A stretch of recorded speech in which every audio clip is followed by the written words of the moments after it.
I wouldn't describe myself. I don't stand outside myself. I mean, the reason why I've done so many things is, one, because they asked me, and secondly, it's because I never wanted to just only be one thing. When I started, there was a lot of snobbery about actors who would only do film or only theatre and wouldn't do advertising.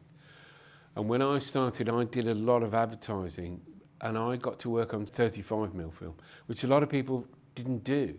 And it was very important training for me, and a lot of people didn't get that at the time. And that was really important, but that was because I was prepared to do advertising when a lot of people do. So I've never felt like I should do one thing or not another, you know. And it's experience. And the main thing is to be working. That's what I like to do. I like to work.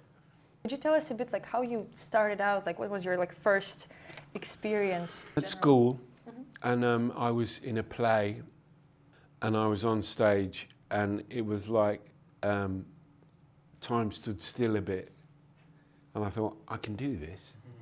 I understand this. So it was quite a big experience for me. That was it really after that. I didn't go back to the real world. It was much nicer over there.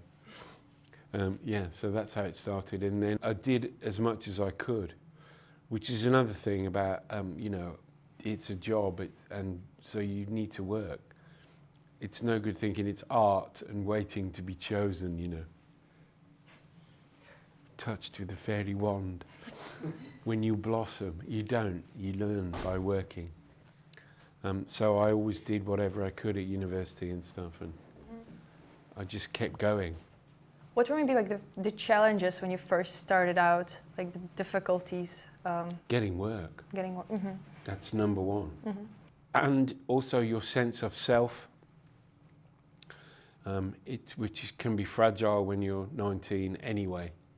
And even so when you're trying to be somebody else and not sure about who you are, get a bit hazy, get a bit fuzzy around the edges there, you know. Yeah, just getting work really was the big challenge. But then you never lose that, you know, you're always thinking, is this the last job? Will I ever work again? And you don't know, You have no power, you can't say, I would like to. You are chosen, you are a product, you know. People shop for you. Go like that. No, please. No, pick me. So you have to have some strength in yourself. You have to find that. And if you haven't got it, then make it up. Yeah, what would you say is your approach to acting? Like, what's your technique? Basically, I read something and I will think, what can I do? What can I say with this? And sometimes it's immediate and you think, I know. And you had that with Mr. Weasley because I read the books and I was reading him and I thought, I know what to do with him. Because he's very little and kind of insignificant as a personality in the books, and that works well. But on screen it wouldn't really, So I made him much more enthusiastic about what he was interested in, and so that made him bigger. Although he's not very effective, and his wife is in charge, clearly. But yeah, so that first, and connected with that is that am I interested? Am I connected? Do I want to do that? And that you find that your personality, your real personality, affects that a lot. Because I was never interested in heroes, you know, never interested in that. Why? Why are you in charge?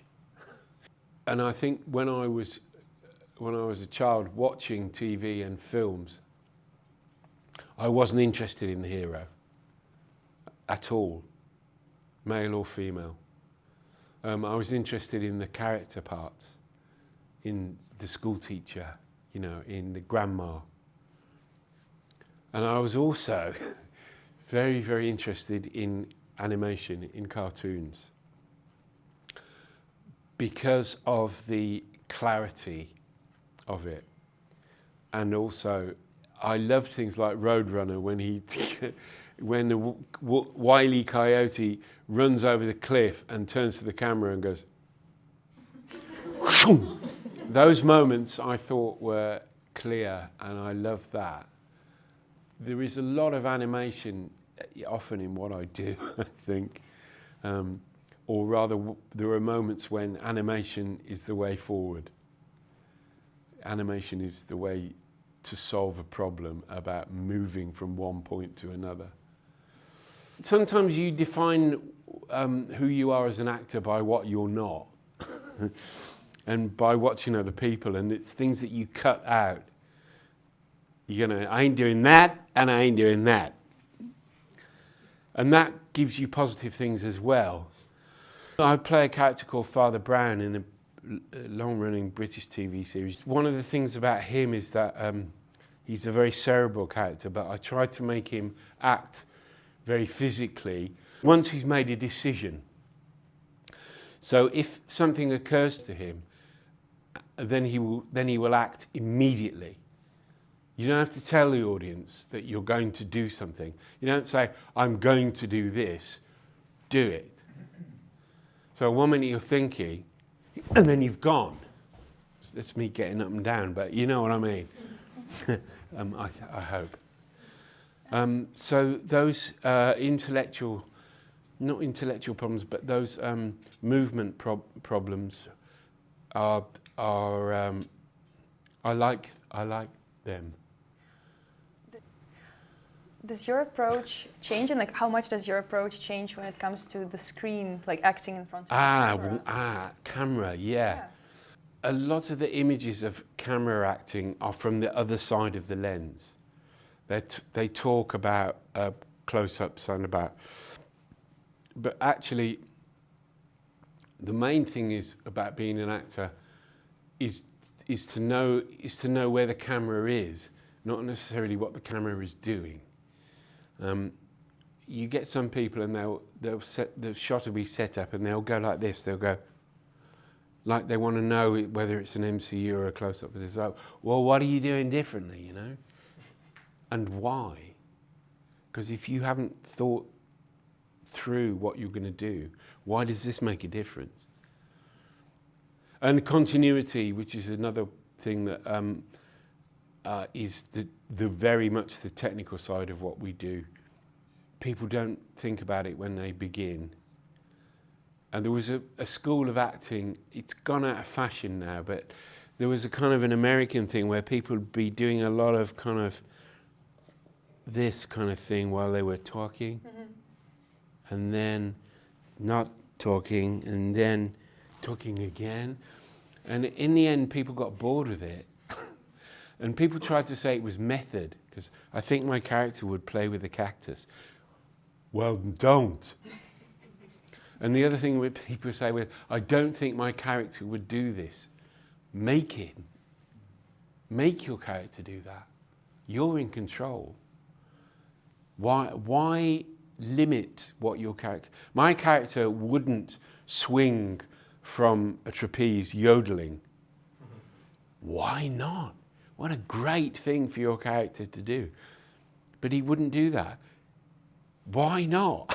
You know, and a lot of people's limitation is about fear. What they're saying is, I can't do that. Not my character can't do that. So lose that, you know, forget that. You don't need it. You don't need to put fear on what you're doing. And then it's much more interesting. I just saw Poor Things. And Mark Ruffalo does some great stuff in that, which is fearless. There's one thing where he goes up the stair, he goes upstairs and he trips up. Now, I don't know whether it was an accidental or scripted, but what he does is and it shows you his character straight away. What he does is he goes upstairs and he trips up, and as he trips up, he feels the top step, and his foot is like this, but he leaves it there. He keeps the pose, so he's like, and it's wonderful to watch, because what you're watching is somebody who is so self-conscious that he does that, and you're in straight away. And I think those sort of things are really exciting to see, because it is, we're not looking for reality when we watch films and television. We don't want reality. You can get reality. Just go to the pub. Or just watch your mom arguing with your dad. You know, that's reality. Those things are there for us to use. But what surely we're making, and we go back to animation, is we're making something that is more energetic and more interesting. And we can use reality, but we have to always be aware that it is bigger. My friend was talking to this guy, Abdul Razak, who said, his quote was, yes, he said, but it would be better if it was big. And I think that's right. It is better if it is big. It's still, you know, it's still the same shape. It's just bigger. You can see it better. Speaking of the big, can I ask you, like, how did you get into like the Hollywood, the big projects, like the? Same. They asked me. Oh, fair enough. But then the Americans pick character actors, and they're much better at character actors than the Europeans. The Europeans are still obsessed with how people look, which is fine, but they want everybody to look, you know. That's not actually strictly true, but it felt like that to me, I guess, because I wasn't working very much. I think it's a personal problem. I think I need to deal with that. It's okay. Okay, but yeah, they asked me, and it was probably to do with some of the stuff I'd done, which was out of the ordinary, really. But I was just doing my thing, I think. I mean, the animation thing, you know. Yeah. I was really into playing people who are stupid, because I just think they're fascinating, you know. And of course, they're not stupid, are they? They're just doing their own thing. It's like people who listen like that. But they're listening. They're just not empathizing. They're not listening like, oh, wow. I mean, that's good as well, you know. I just think it's endlessly fascinating who we are and how we respond to each other. And it's endlessly variable. There's no right and wrong about character. Is there at all? You can do, you know. It depends what they want, what the director wants or what the script wants. I mean, and often there's a lot of room. I think what Mark Ruffalo did was Mark Ruffalo. I think it was an idea, and I think Yorgos went, yes, keep it in. I mean, I was just thinking about if you're talking and then you suddenly decide you're going to do your shoe up, but you've got to keep talking, but it makes you talk a bit differently like that. And then but you still trying to explain what you're doing because you've had a real need to do your shoe up. I don't know why that will be interesting, but those things can be. But it's just joy. It's the joy of doing it, isn't it? It's the joy of leaning into a note. You know, is on the with your bow. It's the joy of pulling that first thing, and then you can go up. I still love it, I think, and there's endless possibility. So you think, what can I do next? You've got to generate your own energy. You've got to keep your own enthusiasm. It can be very frustrating because you're just doing, you know, but then you see it, and the one shot you waited for 3 months is there, and it can make a big difference to the scene and to the film even. You know, small parts can be very, very important. Very important. I mean, just, you know, think of your favourite films, and you think about the main people and everything, but then you'll always find somebody somewhere who sticks out for you, who tells you a story. Do you know The Shining? Yeah. There's a fantastic part in The Shining, the barman who did one day. No, sir, you've always been the janitor at the Overlook. And he says, what did you do? I corrected her, sir. He's brilliant. I mean, he's brilliant in that. You can't imagine anybody else doing that as well. There is a great thing about how collaborative it is. Although I talked about storyboard and stuff, you're still working very much together. And one of the greatest experiences as an actor is when the crew get it. When the crew get it and they just get it. And it just makes you feel that is brilliant. That's a great feeling because you're all there together in that moment. Although you're very aware of everybody behind the camera and everything, the lights, the whole thing, the moment just contracts into now, and suddenly you're in now. There's a lot of now in filmmaking. You know, you can't save it up. You can't, you know, it's like, and action, now. You know, everything else is bullshit. If you're not doing it then, if you're not there then, no excuse. There's no excuse for that.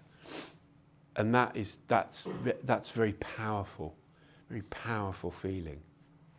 I think the more you watch, the better you can become.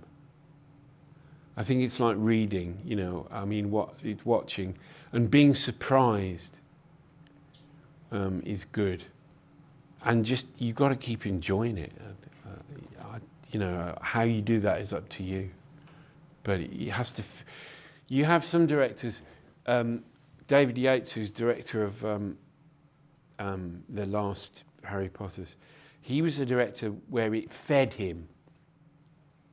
He would be the same at the end, if not more involved than he was at the beginning. Some directors, it eats. By the end of it, they're just barely functioning. Quite why that works, I don't know, but you can see it. You can see, they're like, every decision takes something from them. And why have you put yourself in that position? Don't know. When you get a script in front of you, what are elements that draw you to it or draw you away from it? I had a friend who used to say, he used to get a script and he used to turn the corners over at the top when he was in the scene or if he was mentioned. So he would turn them all down and then he would squash it together as hard as he could and then he would hold it up to the light. And that's how he judged the quality of the script. It can be seductive to read the script from the point of view of your character. And then you suddenly miss something. I've done that before, where I've read it and gone, yeah, that's really interesting. And I'd do that. And then, yes, I'll do that. Yeah. And then you get the call sheet. It says, it says, what was the one I got? And he stands up naked in the swimming pool. He goes, oh, didn't see that bit. Or something else happens between two other characters that has a massive influence on your character that you hadn't read, you know. He shoots her. Fuck.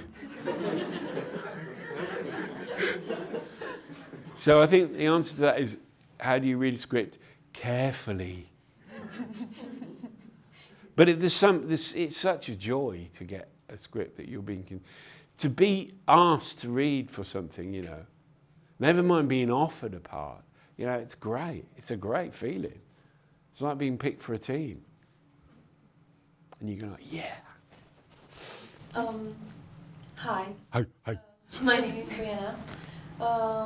One of my biggest question marks in the industry is how do you get in the industry, in the networking environment? How do you meet the big figures of Hollywood or any figures of? Once again, they will find you. You don't find them, they find you. Because that's their job. Their job is to find what is new, good, and what serves their film. You can knock on as many doors as you like, but unless you've got what they're looking for, they're not going to be interested. However, they're always looking. That's the other point. And so are agents. You know, they're actively looking for young people. They're looking for new script writers. They're looking for young cameramen. So it feels like it's impossible, but it's not. And it happens. It happens all the time. You know, somebody will just appear. And you think, well, how did they appear? No, they didn't. They found them. They looked for them. I mean, the way to make yourself visible is to be visible. So, I mean, I'd like to give you kind of hope, but that you have to have that yourself, really. Whatever you do your best, you know, and stick your elbows out. Say something. Don't just stand there. Say something. So if you're playing somebody who is, I mean, you know, you can think of all those characters that are stock. They appear to be stock. They never are. And the people who are good turn them, you know. Well, she's a bitch. Yeah, but she's in love with something, you know, or she can't help herself because, you know, find something. There'll be something you can do there, and then sew it on.